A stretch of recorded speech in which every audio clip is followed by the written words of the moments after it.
started. A very good afternoon and a very warm welcome, everybody. किसान वो जादूगर है जो मिट्टी को मुद्रा में तब्दील करने का हुनर रखता है.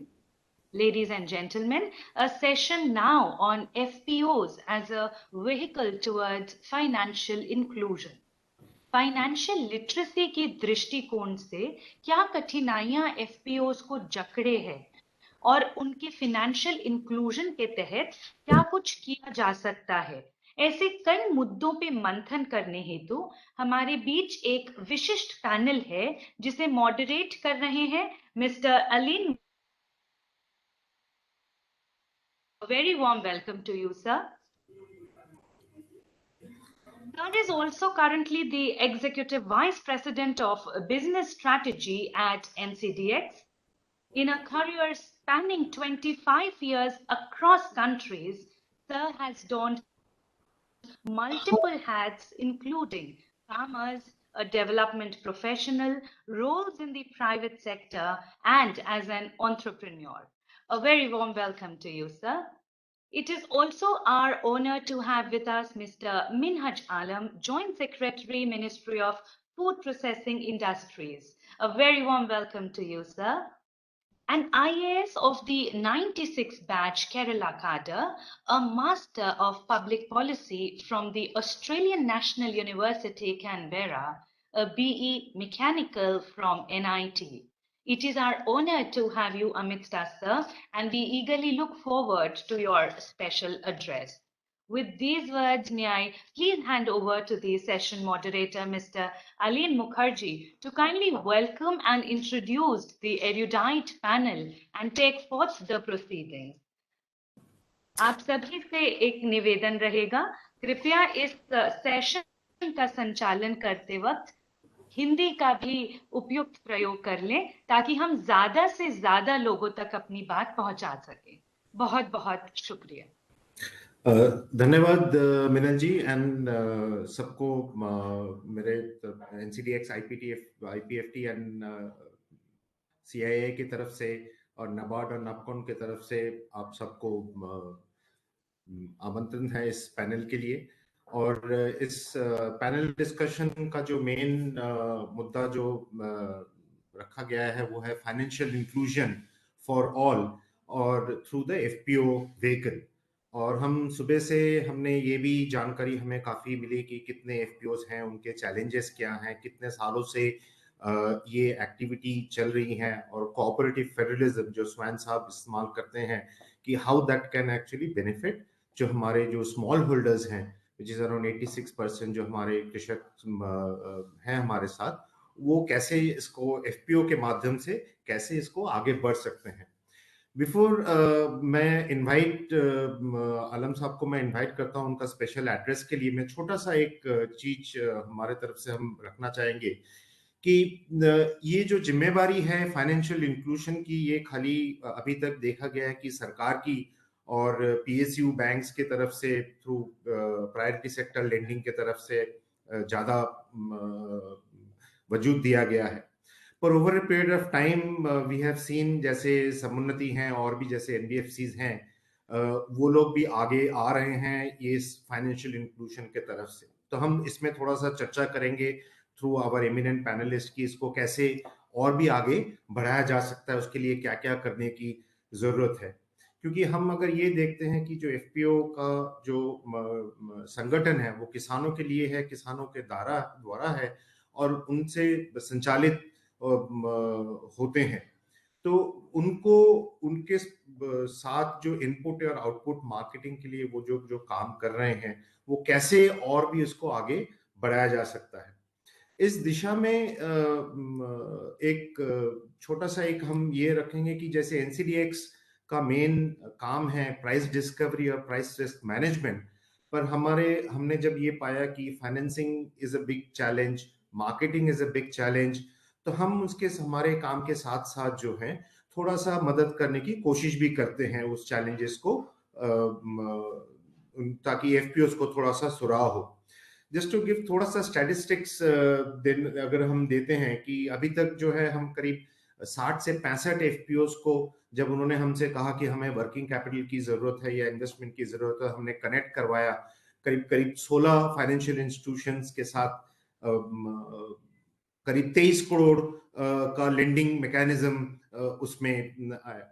So I think would request everyone to maybe to address ये जो चैलेंजेस हैं, ताकि हमारे साथ जो एफपीओ जो जुड़े हुए हैं उनको ये चीजें मालूम चले।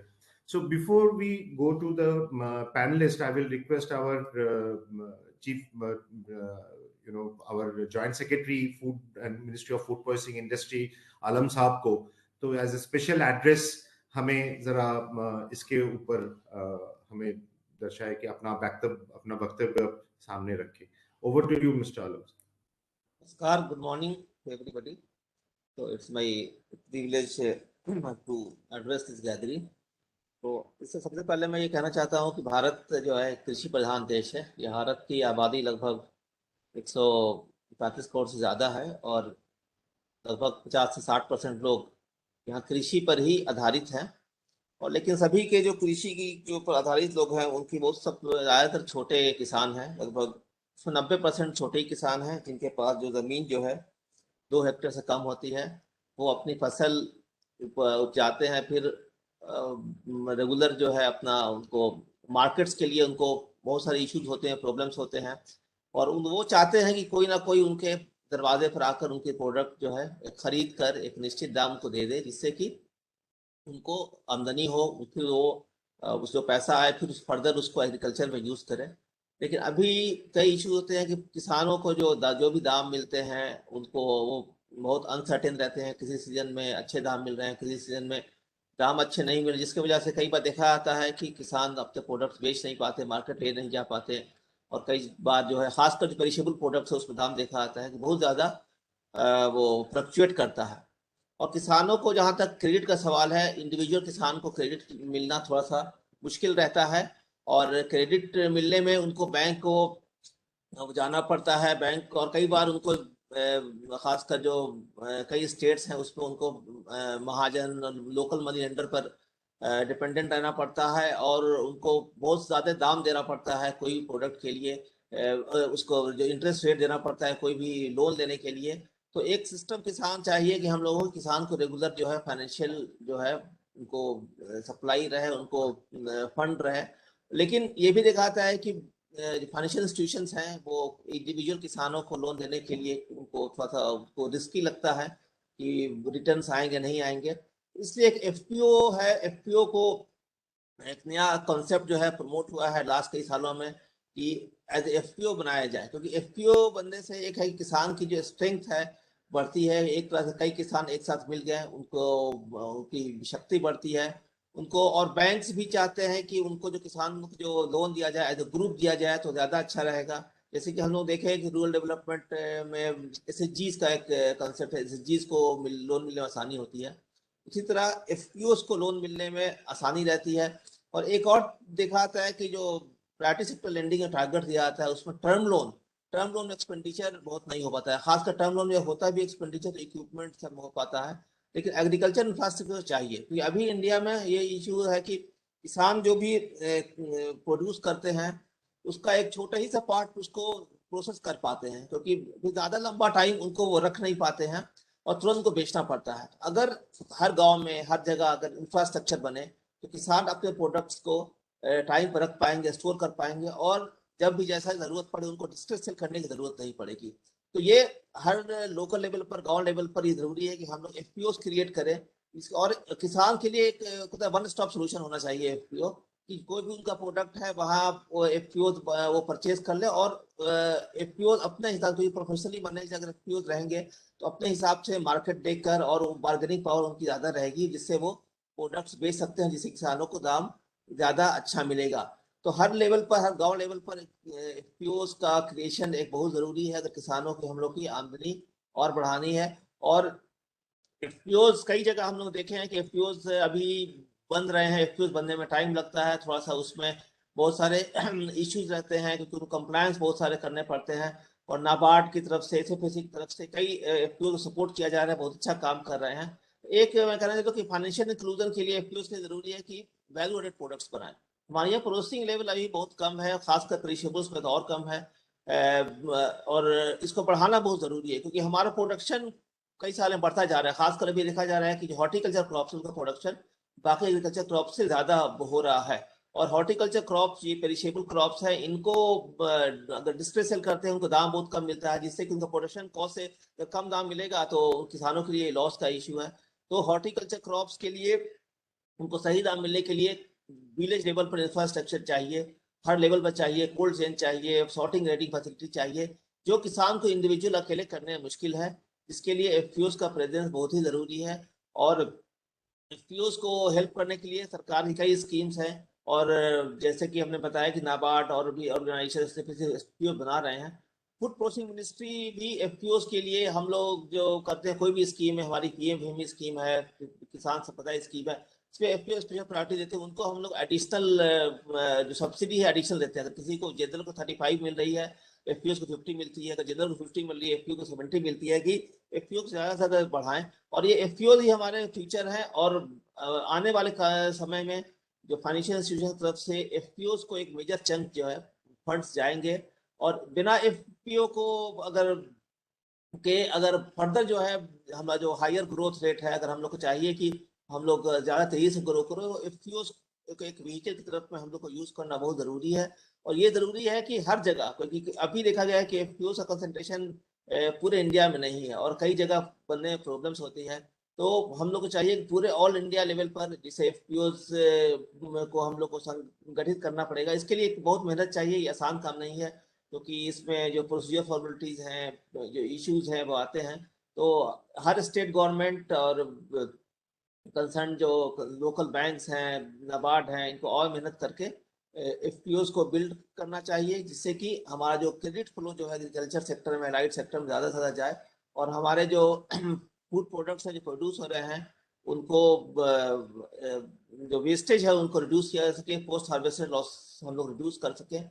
और फ्यूचर में जैसे फूड प्रोसेसिंग सेक्टर है, वैल्यू एडिशन सेक्टर है, ये बहुत ही इंपॉर्टेंट है। क्योंकि जितना ही आप प्रोड्यूस कर लें, जब तक आप उसको स्टोर नहीं कर पाएंगे, जब तक आप उसको सही तरह प्रिजर्व नहीं कर पाएंगे, तो ज़्यादा प्रोडक्शन से आपको दाम नहीं मिलने वाला है। क्योंकि अगर हम प्रोसेस ज़्यादा करते हैं तो एक डिमांड ज़्यादा होती है, जिससे कि जो प्राइस जो है, बेटर प्राइस रियलाइजेशन होगा। तो इस सेमिनार में यहाँ इस जो मैं सभी लोग जो एकत्रित हुए हैं, उन लोगों को मैं धन्यवाद देता हूँ। और मैं उम्मीद करता हूँ कि एक तरह से एक इकोसिस्टम बनना चाहिए कि जहाँ किसानों को सही से जोड़ा जा सके, किसानों को हेल्प किया जा सके, और हर लेवल पर एफपीओ और इंफ्रास्ट्रक्चर जो है वो डेवलप किया जा सके। और ये बहुत ही ज़रूरी है फ्यूचर के लिए। अभी लास्ट वीक ही सेमिनार था बजट पर, तो जनरल इश्यूज थे उसमें जो डिस्कस किया गया था एग्रीकल्चर और सभी ministry, animal husbandry, food processing, कि कैसे हम लोग जो बजट के अनाउंसमेंट्स है इनको हम आगे ले जाएं और कैसे हम लोग इम्प्लीमेंट करें। तो उसके लिए बहुत ही ज़रूरी है कि सभी जो फार्मर्स लेवल पर अच्छे से अवेयरनेस हो, अच्छे से उनको संगठित किया जा सके, उनको अच्छे से मदद किया जा सके। और ये बहुत ज़रूरी है कि कैपिटल इन्वेस्टमेंट, फूड प्रोसेसिंग हो या और भी एग्रीकल्चर हो, इंफ्रास्ट्रक्चर फंड हो, उसके थ्रू ज़्यादा से ज़्यादा एफपीओ को दिया जाए, जिससे कि हमारे यहाँ जो कृषि क्षेत्र का जो विकास है और भी तेजी से होगा। मैं ज़्यादा नहीं बोलना चाहूँगा, अपनी जो वक्तव्य है यहीं पर मैं समाप्त करना चाहता हूँ। मैं उम्मीद करता हूँ कि इस पूरे सेमिनार में और से ज़्यादा सभी इश्यूज पर हाईलाइट किया जाएगा, जो एफपीओ का रोल और उनका जो फाइनेंशियल इंक्लूजन में।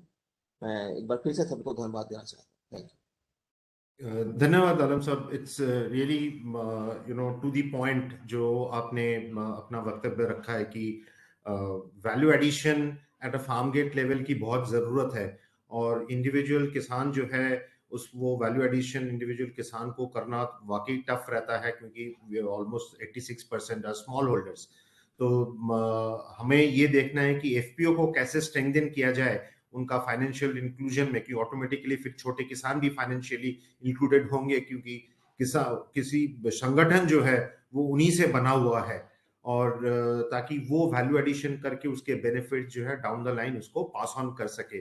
तो आई थिंक कलेक्टिवली ये सोचना पड़ेगा, जो आई थिंक चेयरमैन नाबार्ड ने साहब ने भी यही बोला कि फार्म गेट इंफ्रास्ट्रक्चर को कैसे और बढ़ावा दिया जाए, so such that FPO can become a vehicle. So to partly address these issues, I think our next eminent speaker is MD and CEO of NAP Kisan, क्योंकि money is what, जो पैसा जो है इसको रोटेशन में लगाना पड़ेगा, काम में आना पड़ेगा. All we are talking about lot of plans, पर उसको एक्सेस कैसे करें.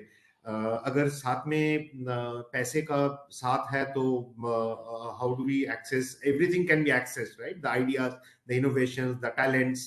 सो पैसे, money is definitely required. And with 34 years of, more than 34 years of experience in this field, I think Mrs. Shushila Chintala, I think, is the best person to guide us. और जो FPO साथी हमारे यहाँ सुन रहे हैं कि जो various schemes वगैरह हैं, how they can actually take advantage, जो नप किसान की स्कीम्स हैं या कोई नए सिरे से वो गाइड करना चाहते हैं. So ma'am, over to you to help us understand and the FPO colleagues कि कैसे इसको वो लाभ ले सकते हैं. साथ में मैं एक सवाल जोड़ना ये चाहूंगा कि अगर आप ये भी एड्रेस करें कि जो हमारे जो कृषि संगठन, हमें कई बार सुनने में आता है कि परेशानी होती है, चाहे बैंकिंग लोन हो, चाहे एनबीएफसी से हो, there are documentation issues, there are business plan issues. तो if you can guide them, जो सुन रहे हैं, maybe they will imbibe them within their SOPs, कि इजी वर्किंग कैपिटल एक्सेस, चाहे वो कोई भी फाइनेंशियल इंस्टीट्यूशन को साथ करना चाहे, स्पेशली नप किसान के साथ या बैंकिंग के साथ, कैसे कर पाए. Maybe your guidance will help. Over to you ma'am. और थैंक यू अलीन जी, और thanks to CII, NCDX, NAPCONS और NABARD इस संगठन की आयोजित करने के लिए. I will try my best to speak both in Hindi and English.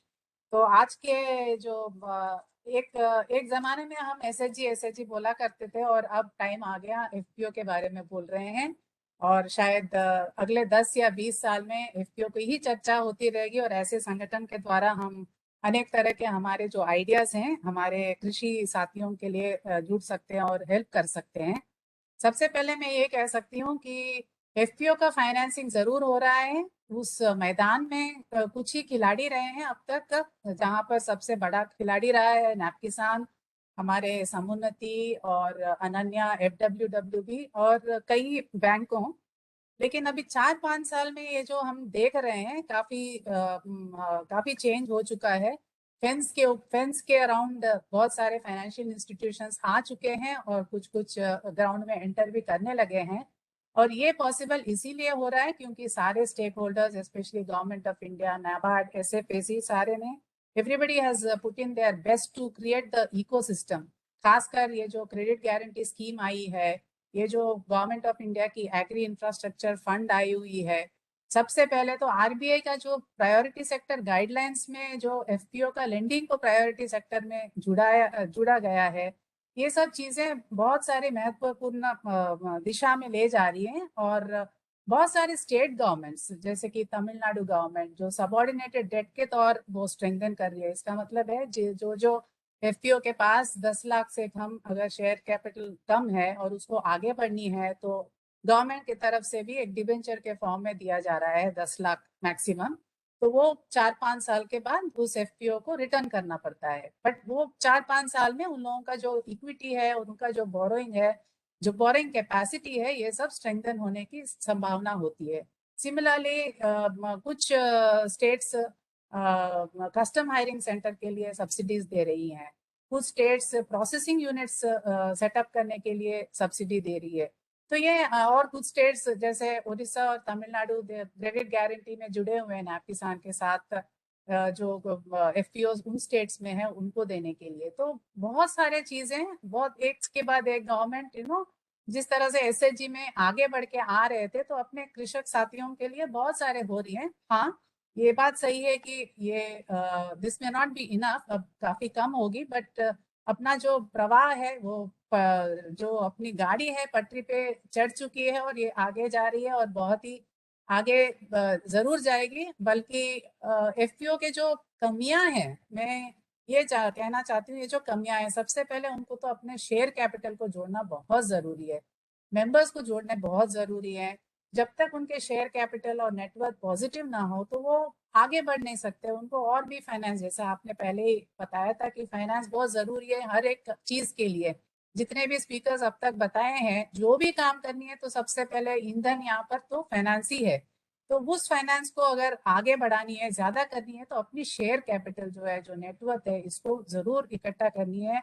और उसमें ये जो पोपी हैं, जो इम्प्लीमेंटिंग एजेंसीज है, जो सीबीबीओस है, जो भी हैं, जो सीईओज हैं, जो बोर्ड ऑफ डायरेक्टर्स हैं, इनको अपने कृषक साथी जो है ना, इनकी अवेयरनेस क्रिएट करना बहुत जरूरी है। ये ना कहे कि आप सब जुट जाए और अपना पैसा ले आए और हम आपके लिए बहुत अच्छा करेंगे। ये भी कहना पड़ेगा कि इसमें वक्त लगेगा, क्योंकि इनमें अगर ये एक तरह का फ्रस्ट्रेशन आ जाता है 1-2 साल में, तो फिर वो एफपीओ जो बहुत मेहनत से हम बना के रखे हैं, वो टूट जाती है।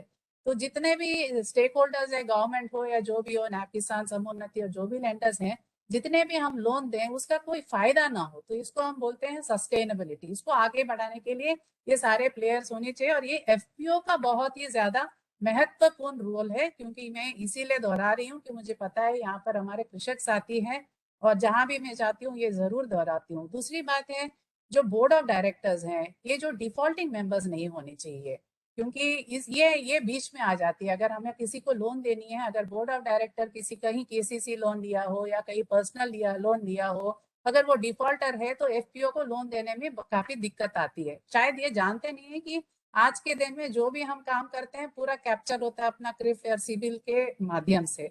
तो वो एक बात है। तीसरी बात है कि जो सीईओ है वो अपना मेंबर नहीं होना चाहिए। अक्सर क्या होता है, फार्मर मेंबर सीईओ बन जाता है, तो ये भी ठीक नहीं है। तो ये काफी चीजें हैं ना जो मैं कहना चाहती हूँ। और जो लेंडर्स भी हैं, पहले ही दिन से हैंड होल्डिंग भी करनी चाहिए। और सबसे पहले सबसे महत्वपूर्ण है बिजनेस प्लान। एफपीओ को एक कोई ग्रांट सोर्सिंग प्लेटफॉर्म या कोई सब्सिडी सोर्सिंग प्लेटफॉर्म या फार्मर को, क्योंकि बहुत साल से हमारे जो देश में बहुत सारे जो स्कीम्स चले हैं वो सब इसी दौरान चले हैं, जिस तरह से ग्रांट्स वगैरह। ये सब जो अपनी सोच है इसको बाजू में रख के एफपीओ को केवल और केवल बिजनेस मॉडल में ही देखा जाना चाहिए। अगर ये 4-5 सूत्र अगर हम एफपीओ और अपने फार्मर साथियों अगर ध्यान दें, तो आकाश ही, स्काई इज द लिमिट जो बोलते हैं, वो बात रहेगी। अब आज के दिन में ये साल 16.5 लाख करोड़, जैसे नबार्ड चेयरमैन भी बताए थे कि ये साल 16.5 लाख करोड़ की एग्रीकल्चर क्रेडिट दी जाएगी। मार्च 22 तक वो टारगेट अचीव किया जाएगा, जिसका मतलब है इसमें बहुत सारे कृषक साथी केसीसी लोन बहुत ही कम ब्याज में ले रहे हैं। अब ये एफपीओ बनने के वजह से क्या हो रहा है कि उनको जो जो लोन वो ले रहे हैं प्रोडक्शन के लिए, वो प्रोडक्शन के लिए जो ले रहे हैं उनका जो प्रोडक्शन कॉस्ट कम हो रहा है, क्योंकि एफपीओ के द्वारा जो इनपुट जा रही है, बड़े सस्ते माल जा रही है, अच्छा क्वालिटी जा रहा है, टाइम पे आ रहा है, जिसकी वजह से उनका प्रोडक्शन कॉस्ट कम हो रहा है, उनकी प्रोडक्टिविटी बढ़ रही है, उनकी इनकम बढ़ रही है। और इससे क्या, बैंक को भी फायदा हो रहा है कि उनका लोन जो है अब सही मायने से अच्छे पर्पस के लिए सही तरह से वो यूज किया जा रहा है। बट उसके अलावा ये जो पोस्ट हार्वेस्ट क्रेडिट है, उत्पादन आने के बाद, वो जो उसका जो क्रेडिट था फार्मर को मिलना बहुत ही मुश्किल रहा है। अब एफपीओ के माध्यम से, एफपीओ एक बहुत ही अच्छा प्लेटफॉर्म हो गया। जैसे हम हैं, नैप किसान है, समोन्नति है, या जितने भी एजेंसीज है, हम सब पोस्ट हार्वेस्ट क्रेडिट भी देते हैं। उनके वजह से एफपीओ फार्मर से अपना उत्पादन लेके तुरंत वो पेमेंट कर देते हैं, और अपना जब बेचते हैं एक अच्छे रेट पे, तब लेके एफपीओ का भी जो प्रॉफिट होता है, इनकम होता है, वो बढ़ाते हैं। और उसका फायदा फिर से कृषक को जाता है, जो इनकम जो प्रॉफिट होते हैं वो डिस्ट्रीब्यूट हो जाता है वहां पे नीचे। तो ये पोस्ट हार्वेस्ट क्रेडिट का बहुत फायदा हो गया एफपीओ के लिए। दूसरी बात है कि ये जो वेयर हाउस रिसीट्स है, ये जो हमने एनईआरएल से भी टाई अप की है, हालांकि इतनी ज्यादा बढ़ोतरी नहीं हुई है, क्योंकि ये जो एक्रेडिटेड वेयर हाउसेस है जो एफपीओ के पास है, ये नहीं बन पाए ज्यादातर। तो मेरी ये विनती है कि पॉलिसी लेवल पे ये वेयर हाउसेस एक्रेडिटेशन की भी जो प्रोसेस है इसको फास्ट फॉरवर्ड करनी चाहिए, क्योंकि एफपीओ इसका फायदा उठाए। और उसके अगेंस्ट हम ENWR के जो फाइनेंस है ये भी दे सकें, क्योंकि काफी बैंकर्स का भी काफी बुरा एक्सपीरियंस रहा है वेयर हाउस रिसीट में। अगर ये electronic negotiable warehouse receipt हो तो इसका फायदा FPO को भी होगा और बैंकर को भी होगा, और लास्ट और फर्स्ट तो अपना फार्मर को तो होना ही होना है। तीसरी बात है जो एग्री कॉर्पोरेट्स है, काफी एग्री कॉर्पोरेट्स है जो FPO से अपना रॉ मटेरियल वगैरह लेते हैं, तो ये वो ज्यादातर वो लोन लेना पसंद नहीं करते हैं। तो इसमें क्या हो जाएगा कि जो इनवॉइस FPO के ऊपर जो कटती है, हम उसके ऊपर अगर लोन दें तो अगर उसके वजह से ये जो FPOs है ये फार्मर्स को अपना जो पेमेंट है तुरंत दे सकते हैं, और इसके कारण ये जो नहीं तो ये एग्री कॉर्पोरेट 2-3 में उनके भी चैलेंजेस होते हैं पेमेंट FPO को करने की, तो ये जो चैलेंज है वो यहाँ पर एड्रेस हो जाएगा। तो ये संक्षेप में मैं ये कहना चाहती हूँ कि इसका ये बहुत बढ़िया फायदा हुआ है। और अब जो है FPO जो शुरुआत में है वो इनपुट में ही शुरू करें, ये मेरा बहुत ही सीरियस एडवाइस है कि शुरुआत में, क्योंकि ज्यादातर फार्मर FPOs और फार्मर्स को लगता है कि मेरे भी अपना गोडाउन हो जाना चाहिए, एक ट्रैक्टर हो जाना चाहिए, लेकिन इसको अगर बढ़ाना है, इसकी जो यूज करनी होती है तो उसमें पैसे लगते हैं, तो फिर एक ही साल में ये सब क्रिएट करके FPOs काफी बैठ जाते हैं, तो ये बिल्कुल ना करें। तो शुरुआत करें इनपुट, लेकिन इनपुट के साथ रुके ना, क्योंकि धीरे धीरे प्रोक्योरमेंट भी करें, और इसके लिए वर्किंग कैपिटल बहुत जरूरी है। और हमारे जितने भी हम या समुन्नति हैं, हम लोगों का बहुत ही बढ़िया एक्सपीरियंस रहा है, और जितने NPAs हैं वो ज्यादातर नॉन विलफुल के है विलफुल के इधर उधर, बट नॉन विलफुल के ज्यादातर हैं। और इनके ऑपरेशंस को समझना बहुत जरूरी है बैंकों को, क्योंकि ये बड़े सीजनल ऑपरेशंस है, और अगर उनका एप्लीकेशन लिया जाता है तो टाइम पे लेके उनको तुरंत देने की व्यवस्था भी की, नहीं तो वो पूरा वेस्ट हो जाता है उनका, और फिर वो मिसयूज भी हो जाता है कहीं ना कहीं। सो ये पूरा एक चेन हुआ है। तो इस सो वर्किंग कैपिटल की है, और इंफ्रास्ट्रक्चर नेक्स्ट है। उनको 2-3 साल में उनको वैल्यू एडिशन में जानी चाहिए। ज्यादातर जो मिल्स हैं या जो प्रोसेसिंग स्ट्रक्चर्स हैं आसपास, उसको रेंट पे लेना वो बेहतर रहता है। अगर कोई नहीं है तो तब छोटा सा value addition, grading, sorting machines और छोटे प्रोसेसिंग मिल्स, जो अगर ग्राउंडनट सीड है तो उसको वैल्यू एडिशन करके अपने को ऑयल निकालनी है तो उसकी केक भी बनेगी, वो कैटल फीड या फिशरी फीड की भी बनेगी, तो बहुत सारा इससे अपना कृषक का भी आमदनी बढ़ता जाएगा। तो मूल मैं क्या कहना चाहती हूँ, क्योंकि आपने मुझे ये कहा है स्पेसिफिकली कहने को कि कृषक मित्रों को कि पैसे लोन्स उनको कैसे मिले, तो मैं ये कहना चाहती हूँ कि उनका शेयर कैपिटल नेटवर्थ को हमेशा बढ़ाते रहना चाहिए। इक्विटी ग्रांट स्कीम जो है अपने SFSC की, ये भी बहुत हेल्प करती है बहुत जगह। और पॉलिसी के तौर से मैं ये भी रिक्वेस्ट करूंगी कि जैसे तमिलनाडु गवर्नमेंट है, बहुत सारे गवर्नमेंट भी आगे आके कुछ उनके लिए करें। और पॉलिसी के तरह से फिर मैं ये कुछ चीजें दोहराना चाहती हूँ कि क्रेडिट गारंटी स्कीम अब जो नाप संरक्षण चलाने लगा है, ये केवल एग्रीकल्चर के लिए है, तो ये गवर्नमेंट के लिए है। मेरी ये जो सुझाव कि इसमें फिशरीज और एनिमल हस्बेंड्री और पोल्ट्री को भी जोड़ा जाए, क्योंकि कोई भी किसान सिर्फ एग्रीकल्चर से ही आगे नहीं बढ़ता है, तो इंटीग्रेटेड फार्मिंग भी होती है और बहुत सारे एक्टिविटीज होती है। वो एक है। RBI, ये जो आज के दिन में अगर हम बोले कि 16.5 लाख करोड़ में FPO का कितना फाइनेंसिंग हुआ है, तो हमारे पास कोई फिगर नहीं है, हम सिर्फ गेस्टिमेट्स करते हैं, शायद 400 या 500 करोड़ गया होगा इस साल। ये गेस्टिमेट से हम आगे नहीं बढ़ सकते हैं, कुछ नए प्रोडक्ट्स नहीं ला सकते हैं, क्योंकि अब टाइम आ गया जब बैंकों और NBFCs को नए नए प्रोडक्ट्स डिवाइस करनी पड़ेगी। तो RBI should come up with some kind of a MIS and a data reporting system which is compulsory, जहाँ पर हम सब शेयर करें डेटा, NPS वगैरह। तीसरी बात है कि ये जो कंप्लायंसेस है बहुत ज्यादा होती हैं FPOs को, जो नए नए FPOs होते हैं उनको बहुत दिक्कत होती है कंप्लायंसेस में, उनको CAs और कंपनी सेक्रेटरी में पैसा खर्चा करने में टाइम, बहुत उलझे हुए रहते हैं उन सब चीजों में। तो हमारी एक और विनती है गवर्नमेंट से कि ये जो कंप्लायंसेस कुछ टाइम तक, जब तक उनका नेटवर्क एक लेवल तक ना पहुंचे या टर्नओवर एक लेवल तक ना पहुंचे, उनको कंप्लायंसेस का भार उनसे उठाया जाए। ये एक और विनती है कंप्लायंसेस की। दूसरी है कि maybe we can bring together a pool of chartered accountants and company secretaries instead of FPO running around how to go about. So these are all like you have to facilitate them. जितना हम हम सोचते हैं कि उनका मेहनत और उनका टाइम किस तरह जा रहा है, उसको फैसिलिटेट करने में हमें जरूर देखनी चाहिए। और तीसरा है कि ओनली मेंबर फार्मर से शेयर कैपिटल का अब जो रूल है, मेरा ये पर्सनल सुझाव है कि कोई प्रोफेशनल एंटिटीज का भी थोड़ा शेयर कैपिटल अगर एफपीओस में इन्वेस्ट हो और जो अपना बोर्ड ऑफ डायरेक्टर्स में वो अपना एक पोजीशन ले लें, तो एफपीओ का वो जो आउटलुक है, जो कंपनी होनी चाहिए, जो एक बिजनेस प्रपोजिशन है, वो एक रास्ता दिखा सके हम। तो ये इनको और भी बहुत कह सकते हैं, बट मेरे बाकी पैनल मेंबर्स है, so I don't want to take much time. And I would also say that we should not run in a target. जो अब चल रहा है बहुत बढ़िया चल रहा है, and all the stakeholders have to do their respective job from the beginning, parallelly hand holding, training, सब कुछ करते हुए उनको फाइनेंस भी देनी चाहिए, मार्केट लिंकेजेस भी देनी चाहिए। अब तो बहुत ही ब्यूटीफुल हो गया एग्री इकोसिस्टम, जहाँ पर आपको स्टार्टअप्स भी दिख रहे हैं, एग्री स्टार्टअप्स, फिनटेक्स भी दिख रहे हैं। तो ये एरा पूरा अकेले काम करने का नहीं रहा है, तो ये पूरा कोलैबोरेटिव मॉडल है।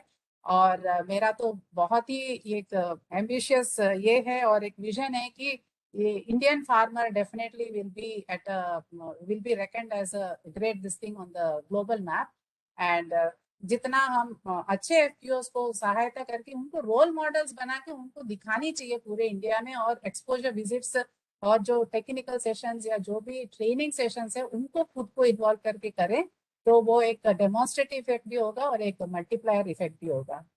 बस इन सब मेरे थोड़े से सुझाव से मैं I'll come to an end. Thank you so much. Thank you very much, ma'am. I think this was fantastic, and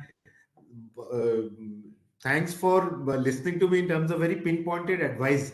So I hopefully FPOs जो हैं इनको जरूर ये अपने गांठ बांध ले, जो pinpointed advices आए हैं उसको थोड़ा सा आप ध्यान दिया। और हम हमारे साथ FPO भी जुड़े हुए हैं, हमसे उनसे भी सुनेंगे मिस्टर रेड्डी के साथ। But before we go that, let me complete the finance part. So हमारे साथ chairman and founding MD of Samunnati mister Anil ji जुड़े हुए हैं, and I don't think FPO sector में इनको इंट्रोडक्शन देने की जरूरत है। As ma'am said, the second largest lender in this segment with a humongous layout. So Anil ji, of course आपको मैं रिक्वेस्ट करूंगा, आपका जो नया मॉडल्स हैं, वेरियस मॉडल आप रीच आउट कर रहे हैं एफपीओस को, और हम भी कनेक्ट करवाते हैं समुन्नति से जहां जिनको एफपीओस को जरूरत पड़ती है।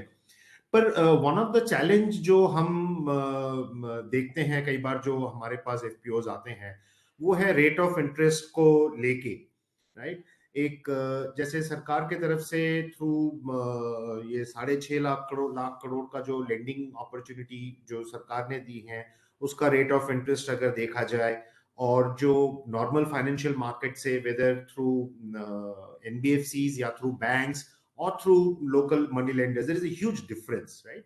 एंड ये हमें ये भी देखने को मिलता है कि जो नॉर्मल एग्रीकल्चरल वैल्यू चेन में, एग्री इकोसिस्टम में, whether it is sustainable for them to work on that, and you have come out with some innovative models and ideas.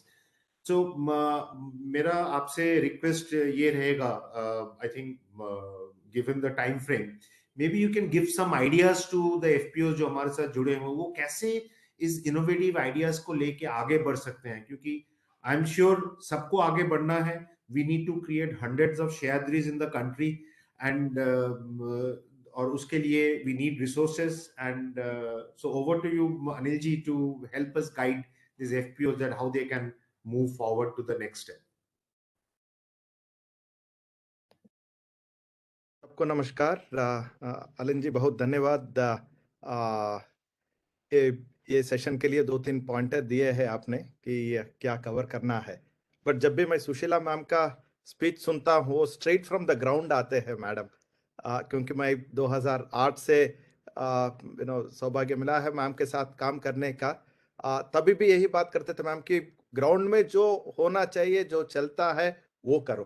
तो जो पॉइंटेड सुझाव आया है, आई सेकंड अलिन जी आपका सुझाव कि ये सब थोड़ा सीरियसली ले ले, क्योंकि ऊपर से नहीं आ रहा है, वो मैडम का जो ग्राउंड लेवल एक्सपीरियंस है वहां से आ रहा है। तो जब ये टॉपिक देखा मैंने, financial inclusion and FPO being the best vehicle, थोड़ा बहुत याद था माइक्रो फाइनेंस सेक्टर का आया मुझे, क्योंकि वहां से तो यहाँ आए हैं। तो जब micro finance as a sector देखते हैं और फाइनेंशियल इंक्लूजन की बात होती है और two sides of the same coin होते थे तभी कि दोनों साथ में ही जिक्र किया जाता था, दोनों साथ में बात किया जाता था। और the word micro finance actually उसमें उसमें माइक्रो क्रेडिट भी था, उसमें सेविंग्स भी था, उसमें इंश्योरेंस भी था, उसमें रेमिटेंस भी था, लेकिन सब फाइनली जाके स्केल हुआ माइक्रो क्रेडिट में, राइट। वो अभी 3 लाख करोड़ का सेक्टर है और बहुत सारा फिनेंशियल इंक्लूजन लेके आया है as a sector. It's one of the key drivers of financial inclusion. अगर वो फ्रेम हम यहाँ लेते हैं और फिनेंशियल इंक्लूजन एफपीओ पहली बार ये दोनों साथ में आते हुए देख रहा हूं मैं, क्या ये एफपीओ एक इंस्टीट्यूशन के माध्यम से जो मेंबर्स है, जो किसान भाई लोग हैं, उनका सिर्फ फिनांस के एंगल से ना देखते हुए ये मेंबर का क्या नजरिया है, क्या मुद्दा है, मुझे एफपीओ में मेंबर क्यों बनना है, अगर वो देखते हैं तो आपका जो रेट ऑफ इंटरेस्ट वाला मुद्दा लेके आए आप, उसका उत्तर उसी में मिल जाता है, right.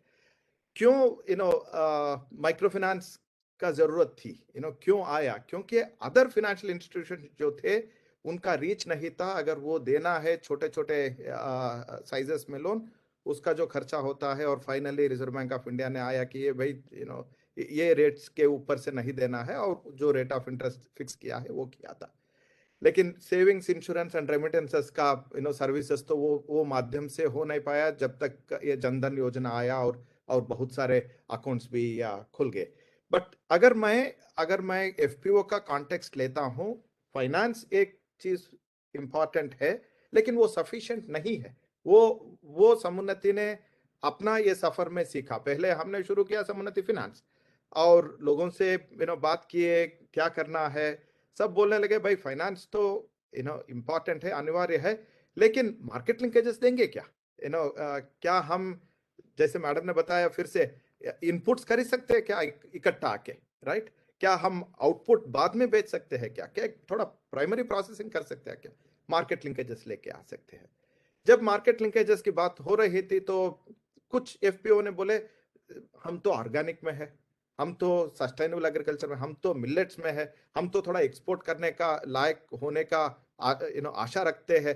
Advisory services became important. Advisory services दो चीज के होते हैं, एक तो उनके बिजनेस में, दूसरा भाई अभी तो मैं कंपनी हूँ, कंपनी का कुछ रीत रिवाज होती है, सेक्रेटरियल कंप्लेंट्स होती है, फाइलिंग्स होती है, बोर्ड ऑफ डायरेक्टर्स की कुछ जिम्मेवारियां होती है, वो सब वो क्षमता कैसे बिल्ड हो पाए, डिजिटाइजेशन कैसे करें, एडवाइजरी सर्विसेज हो गया। Last but not the least, देखते हैं अगर सब कुछ हुआ और कुछ बाकी है, अगेन एफपीओ के नजरिए से देखते हैं तो गारंटीज की बात होती है। भाई अगर हम ऑर्गेनिक गए और गॉड फॉरबिड कुछ हो गया, फसल चली गई, तो उसका नतीजा कौन भुगतता है? अगर मेंबर को पास किया जाए तो मेंबर तो मानता नहीं है, और एफपीओ को तो वो क्षमता नहीं है, क्योंकि इक्विटी के माध्यम से जब ग्रांट के माध्यम से जब इक्विटी बनता है तो ये ऐसा वाला जो आउटकम होता है उसका हिट लेना किसके लिए पॉसिबिलिटी है? वो बैलेंस शीट में तो उतना क्षमता नहीं है। निजी संस्थाएं इसलिए रिस्क ले पाते हैं क्योंकि इक्विटी है, और इक्विटी का मतलब यह है कि उसको रिस्क कैपिटल बोलते हैं। वो रिस्क कैपिटल अगर एफपीओस में आते हैं, रिजर्व जो क्रिएट होता है जब साथ में काम करते हैं, तो ये सब ये सब मुनासिब होते हैं कि थोड़ा बहुत अगर दिक्कत होती है, प्राइस में उतल पुतल आती है, आप तो फ्यूचर्स एंड ऑप्शंस में तो है ही, बट सब प्रोडक्ट्स अभी उसमें नहीं है। अगर उतार चढ़ाव आते हैं और हमने अपना माल लगा दिया गोडाउन में, तो उसका क्या सेफ्टी नेट होगा? तो जब हम फिनेंशियल इंक्लूजन डायमेंशन एफपीओ के माध्यम से देखते हैं तो ये चारों इंपॉर्टेंट होती है। एक क्रेडिट, वो भी कस्टमाइज क्रेडिट, दूसरा मार्केट लिंकेजेस, तीसरा एडवाइजरी सर्विसेज, और चौथा कुछ सेफ्टी नेट लेके आए ताकि अगर राम जाने अगर गिर जाते हैं तो वो कुछ सेफ्टी नेट में थोड़ा उनका तसल्ली हो। सो समुन्नति इन सब चीजों को आमला बोलते हैं ना, aggregation, market linkage and advisory services, जो सब लोग एक ही क्रॉप में हो वो इकट्ठे आए मार्केट लिंकेजेस जो उनका खरीदारी हो या उनका जो भी बेचना है वो भी एग्रीगेटेड डिमांड पे करे। जब ये होता है अलीम जी, ये इंटरेस्ट रेट का मुद्दा ये इररेलेवेंट होता है, राइट? क्यों? जब इकट्ठे खरीदते हैं होलसेल और बेचते हैं रिटेल तो मार्जिन तो बना ना। जब मार्जिन बनता है तो आपको उधार लेने की क्या जरूरत है? अभी आज इसलिए उधार ले रहे हैं क्योंकि आप इनपुट शॉप जब जाते हो तो retail most part of the value chain में जाते हैं, छोटा इनपुट शॉप जाते हैं। जब आप बेचते हैं फसल के तुरंत बाद बेच देते हैं, प्राइमरी प्रोसेसिंग भी नहीं करते हैं हम। तो अगर हम होलसेल खरीदे और रिटेल बेचे तो मार्जिन जब मिलता है, वो मार्जिन अगर हेल्दी हो, थोड़ा बहुत हो, ढंग का हो, तो आपको उधार लेने की क्यों जरूरत है? लेकिन अगर वो सफर तय करने के लिए एफपीओ को एक संस्था बनना है, एक इंस्टीट्यूशन बनना है। और इंस्टीट्यूशन का मतलब क्या हुआ? इंस्टीट्यूशन का मतलब ये हुआ कि फाइनेंशियली, आर्थिक रूप से, लीडरशिप के हिसाब से, क्षमता के हिसाब से, टेक्नोलॉजी के हिसाब से और ऑपरेशन के हिसाब से पूरा क्षमता लेके आए। किसी और का पैसा, किसी और का खाद, किसी और का आउटपुट हम संभाल के उसका बेनिफिट्स मेंबर को दे। क्योंकि उसी लिए तो एफपीओ बना है, कलेक्टिव मेंबरशिप, कलेक्टिव बेनिफिट के लिए तो आए हैं साथ में टुगेदर। तो मेरा यही एस्पिरेशन होगा मेरा कि एक दिन हम ऐसा एफपीओस देके जो डिविडेंड दे मेंबर को, इंटरेस्ट ना चार्ज करें, तो ये मुद्दा वही खत्म हो जाता है। बस यही कहना चाहता हूं। No, thank you very much Anil ji. I think आपने एकदम सही फरमाया कि अल्टीमेटली बिजनेस के तरफ ध्यान दीजिए, नॉट द इंटरेस्ट रेट, क्योंकि आपका अगर बिजनेस सही चलेगा तो interest rate basically will would be a small factor and business चलेगा फॉर। तो I have been getting indication from the organisers on the time frame. So I will then quickly move to our FPO Sathi, Mr. Raghuram Reddy. He is the board member for Samhita Farmer Producer Organization, and उनके साथ जो है काफी साल से ये I think FPO बना हुआ है 2015 से। करीब 550 किसान जो है shareholders are with them, and they mainly work with turmeric and chilli for input as well as output aspect. So I think he may be able to tell us the exact problems, the innovative models which we have used on the financing sector. And so over to Mr. Reddy. Maybe I can request you to keep your comments brief so that we can also follow our guidelines of time guidelines on that. Over to you, Mr. Reddy. Thank you, sir. Good morning to all. Our farmers producer organization, Samhita Agri Producer Company, was established in the year 2016 with 512 shareholders and a share capital of 26 lakhs. With the support of NABARD, we established. We have 6 institutional shareholders, and the total members are 2,600. As Madam also know, Sushila Madam also know about Guntur district. As you know, Guntur district is known for large chili producing and marketing area in the world, and Dugirala known for turmeric. At present, the farmers are selling their produce without any value addition. This year, we have reached the turnover around 7 crores, carrying the activities in input supply and produce marketing, produce procuring and marketing. We have provided online expert advisory services to our member farmers for sustainable crop practices. We have received great support from NABKisan, Aryadan, Samunnati to reach this turnover.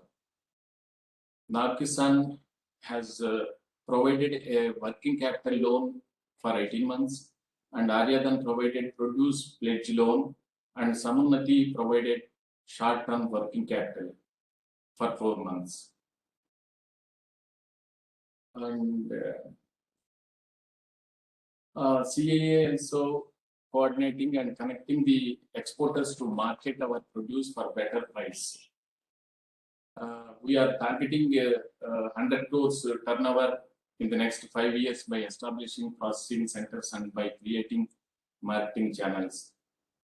This is we want to go for second level of FPO. Actually, this year we would have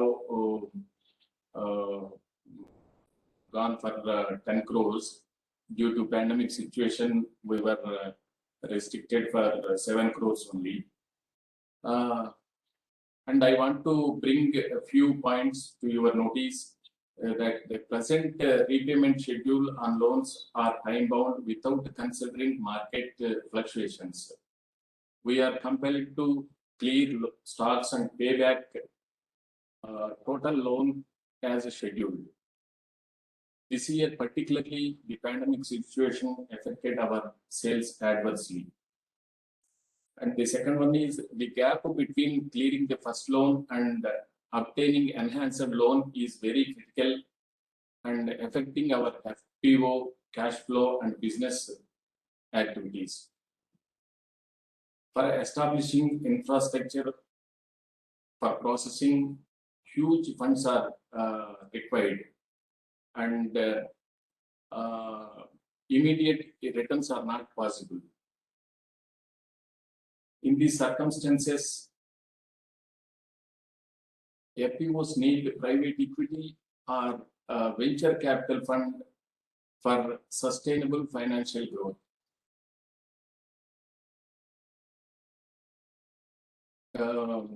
Hedging option is available through NCDX. We are getting good price parity with NCDX. We started trading in NCDX. Near about 130 tons of turmeric commodity business has been done with this platform. At this juncture, I would like to bring to your notice the difficulties and burden of members in delivering the stocks of faraway places like Nizamabad without obtaining a quality certificate at procurement point. Hence, we request you to create a certifying system at procurement point or establish NCDX godown at Dugirala or any nearby places. With this, I want to conclude the session. Thank you. Thank you, Mr. Reddy. I mean, we really, thanks to you, we really hear the actual challenges of the cash flow issue for FPO to sustain. And it's good to hear that hedging on turmeric prices is definitely has helped you to sustain some of the volatility what the turmeric is being seen recently. And we take your point in terms of looking at the product design. We'll definitely come to that. Now, I think the last bit, which is not related to the finance and to the the FPO segment, but people who can help FPOs in the finance as well as in the market linkage, as well as creating a higher margin, as Mr. Anilji has put. So, Prashant Shukla ji from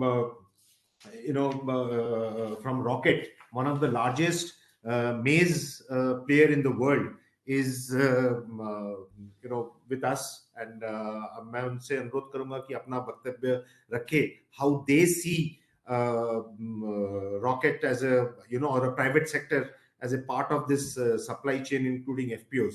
So maybe आपसे मैं Shukla ji, I will also request you to maybe touch upon, ताकि जो FPO साथी हमारे यहाँ सुन रहे हैं कि वो क्या चीजें उनको करनी पड़ेगी such that they can come into this finance chain.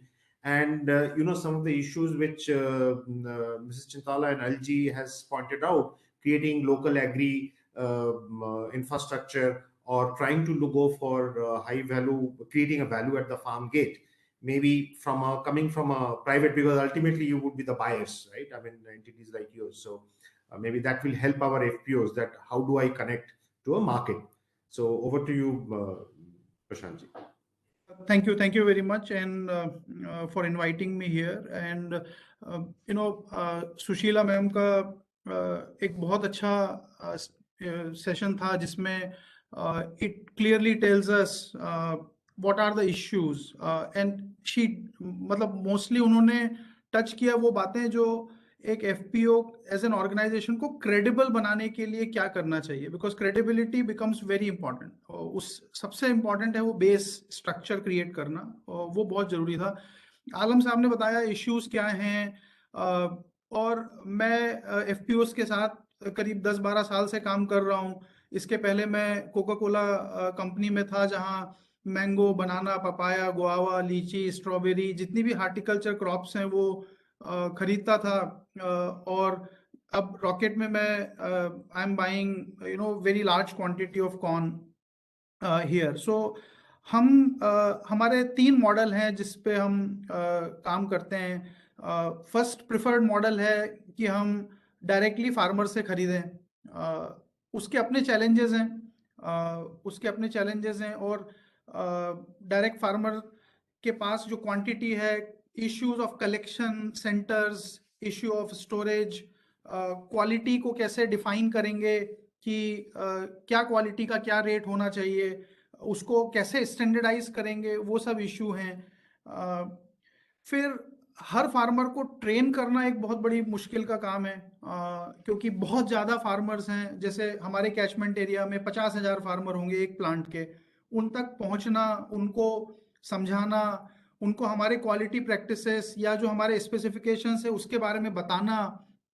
और कई बार ऐसे भी होता है कि जब माल या मटेरियल हमारे प्लांट में आता है और हमको दिखता है कि नहीं, ये माल सही नहीं है, तो हमको रिजेक्ट करना पड़ता है, बिकॉज और वो वहाँ पे प्रॉब्लम शुरू हो जाता है, क्योंकि एक बंदे ने ट्रांसपोर्ट करके उसको हमारे प्लांट में लेके आया ये सोच के कि ये क्वालिटी अप्रूव हो जाएगी, और वो क्वालिटी अप्रूव नहीं है। तो ये जो गैप है, ये गैप को ब्रिज करना बहुत जरूरी है, और वहीं पे एफपीओस का एक रोल बहुत इंपॉर्टेंट है। और हमारा प्रिफर्ड ऑप्शन ये रहता है कि हम किसी एफपीओ के साथ डील करें, क्योंकि हमको वो अपने बहुत करीब लगता है, क्योंकि हम एक ऑर्गेनाइजेशन है और हम किसी इंडिविजुअल से ना डील करें, और हम किसी एक ऐसे इंस्टीट्यूशन से डील करें जो हमारी बात को समझे और उसको ठीक से कम्युनिकेट करे। हमारे पास नॉलेज बहुत है ग्लोबल, और मैं अपने बारे में नहीं बोल रहा हूँ, एज एन ऑर्गेनाइजेशन ये बात कर रहा हूँ कि हमारे पास ग्लोबल एग्रीकल्चर प्रैक्टिसेस का कि कैसे इम्प्रूव करना चाहिए एग्रीकल्चर को, सस्टेनेबिलिटी कैसे आनी चाहिए, वाटर यूजेज कैसे कम होना चाहिए, जो हमारे जनरल सॉफ्टवेयर नॉर्म्स हैं उन पे कैसे काम होना चाहिए, चाइल्ड लेबर कैसे नहीं होना चाहिए या एक्सप्लॉइटेशन कैसे नहीं होना चाहिए, कैसे मटेरियल का सही दाम मिलना चाहिए, वहाँ पे चोरी नहीं होनी चाहिए, वहाँ पे मॉइस्चर या किसी और चीज़ को लेके कुछ इश्यू नहीं होने चाहिए, उनको पेमेंट जो है वो सही समय पे होना चाहिए। हमारी ये जो पूरी वैल्यू चेन में जो ये 5-6 चीज़ें मैंने बताई, इनको करने के लिए हमको एफपीओ बहुत अच्छा इंस्ट्रूमेंट लगता है, और हम पिछले कुछ समय से इस पे बहुत फोकस कर रहे हैं। और सनमुद्दी और सेवरल देहात और ऐसे कई ऑर्गेनाइजेशन हैं, करीब 15 या 17 ऑर्गेनाइजेशन हैं जिनके साथ हम काम करते हैं, और हम वॉल्यूम ग्रो कर रहे हैं। मतलब 3 साल पहले हम ये वॉल्यूम जो है 5 से 6,000 टन, कुछ भी नहीं है ये वॉल्यूम एक्चुअली, 5 से 6,000 टन हम लोग से शुरू किया था हमने, और आज हम 35 से 40,000 टन पे पहुंच गए हैं 3 साल के अंदर।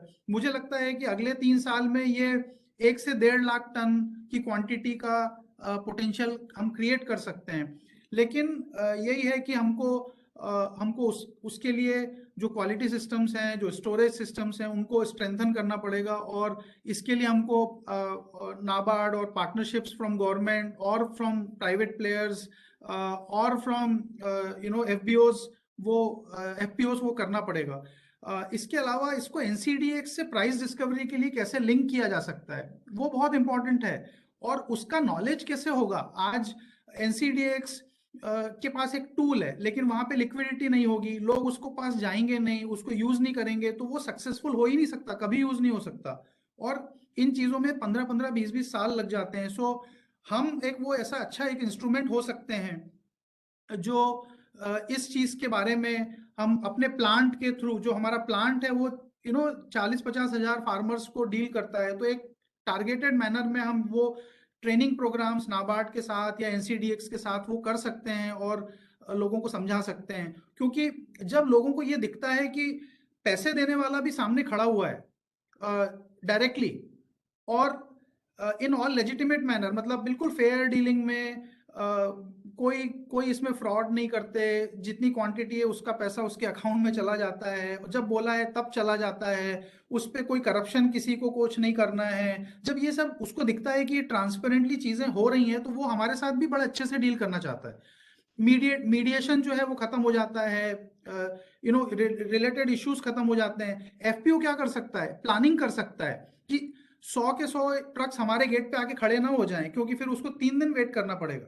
तो वो प्लानिंग करके यदि आप हमारे इकोसिस्टम के पार्ट बन जाएं as a part of supply chain, our backend supply chain, मतलब मैं कैसे समझाऊं कि हम खरीद रहे हैं तो उससे बैकएंड में जो एफपीओ इसको कंट्रोल कर ले और उसके बैकएंड में फार्मर रहे, तो ये यदि प्रोसेस को हम, और ये डिफिकल्ट नहीं है, ये मैंने काफी किया हुआ है और आप लोगों ने काफी किया हुआ है, मैं तो अभी सीख ही रहा हूँ, लेकिन I am very very sure कि ये यदि इकोसिस्टम हमने डेवलप कर लिया तो हम इसको ठीक कर सकते हैं। We have to also tell farmers and educate them कि उसको एनसीडीएक्स में पुट ऑप्शन को कैसे यूज करना है, फाइनेंशियली कैसे उनको हमको स्ट्रेंथन करके उनको प्राइसिंग के लिए बारे में समझाना है, क्योंकि उनको कोई ऐसा ना लगे कि हमने किसी के साथ फ्रॉड करके या किसी को बेवकूफ बना के, सॉरी मैं लैंग्वेज ऐसे यूज कर रहा हूँ, मतलब वो पर्पस वैसा नहीं है, बट हिंदी शायद उतनी अच्छी ना बोल पा रहा हूँ, बट फार्मर को ये नहीं लगना चाहिए कि किसी ने हमको एक्सप्लॉइट कर लिया या बेवकूफ बना दिया। तो उस तरह की जो सिचुएशन है उनको अवॉइड करने के लिए हमको ये मॉडल को ठीक करना पड़ेगा। फॉरेन कंट्रीज में एग्जैक्टली ऐसा ही होता है कि जब सोइंग होती है उसी समय फार्मर के पास ऑप्शन होता है कि वो वहां से ही बेच दे, तो उसको ये जो हम आज एमएसपी की बात कर रहे हैं वो उसको एक्चुअली पता होता है कि मैं किस प्राइस में बेचूंगा। तो ये एक बहुत अच्छा इकोसिस्टम है जो हम क्रिएट कर सकते हैं। एफपीओ की ability to deliver at farm at the warehouse, वहां पे बहुत कंस्ट्रेंट नहीं होने चाहिए कि नहीं आपको यहीं से लेना है, वैसे ही लेना है, मैं यहाँ जाऊंगा, मैं वहां नहीं जाऊंगा।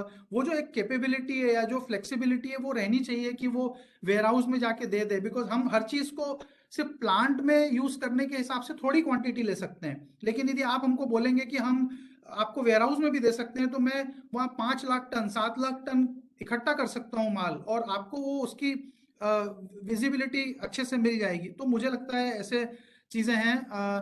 मुझे ये भी पता है कि थोड़ा टाइम का कंस्ट्रेंट है, इसीलिए मैं बहुत ज़्यादा नहीं बात करूँगा, लेकिन I hope what I'm saying makes sense, and we can, and I'm ready as Rocket as a company, we are ready to work together at any platform to make it really big, as all of you are also saying. So thank you very much for your efforts, and continue to work together. Thank you.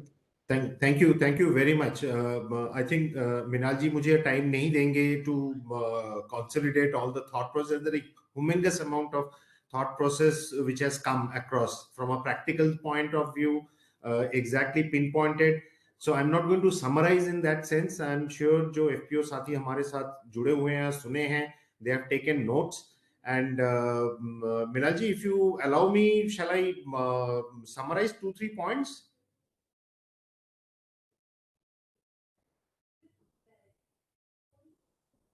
Minal ji, do we have time to summarize a couple of points? Otherwise, I will hand over to you. I think जब तक वो अपना mute problem solve कर रहे हैं, आप summarise कर दीजिए। समराइज कर देते हैं, absolutely take the advantage. So I think जो चीजें what I could gather, I will only 5 main points. One is that you have to build trust with your shareholders, and from a FPO standpoint, shareholders are your farmer. So you have to give them that trust that what you are here for, and how you can actually help them to aggregate the input requirement as well as your output requirement. So if you increase your trust with the shareholders, automatically it will increase your share capital and net worth, which will eventually can lead to easy access to finance. The second point is that it's important to look for the value addition such that you can connect to the better margin. And if you get a better margin, then your business model works better. If your business model works better, then you might be less worried about your financing rate of interest requirement. The third point I think is understand the private players, private buyers requirement. Look at what they are looking for. How as an FPO you can be the connect between the demand, which is the private sector players who are looking at, from 5,000 tons to 1 lakh ton. I would suggest Rocket can go to maybe 1 million ton in India. So, things how FPO can actually be part of that journey.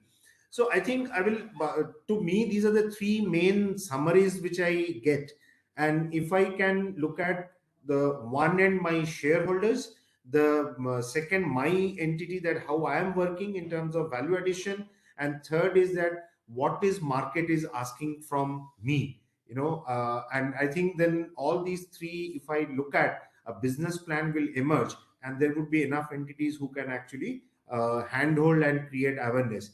And lastly, but not the least, agri markets are volatile. Use hedging mechanism to ensure that your bottom line is protected. And if your bottom line is protected through hedging mechanism, as a lot of these FPOs, I hope everybody gets to read our FPO reports, and we would be happy to work with entities like Rocket, Mr. Shukla, to create more awareness in this field. And why price risk management, which also will help कि अगर hedge है, bottom line protected है, तो automatically I can make a better case for getting finance from a financial institution. With that, I will, I think, given the time constraints, I will hand over the session's reign to Minal. Thank you very much for giving me the opportunity, and thank you very much everyone, the eminent panelists, to be pointed. Thank you. हमारा सादर Thank you. आभार इस श्रेष्ठ panel के सभी members और speakers को अर्पित है, जिन्होंने अपने अतुलनीय सूझबूझ और विचारधारा के तहत इस सेशन को सही मायने में सफल और साक्षी बनाया। एक बार फिर से बहुत बहुत आभार mister Aleen Mukherjee, mister Minhaj Alam, and all our distinguished panel members. Thank you very much. We are now connecting to the session 3. Ladies and gentlemen, see you in the session 3. Thank you.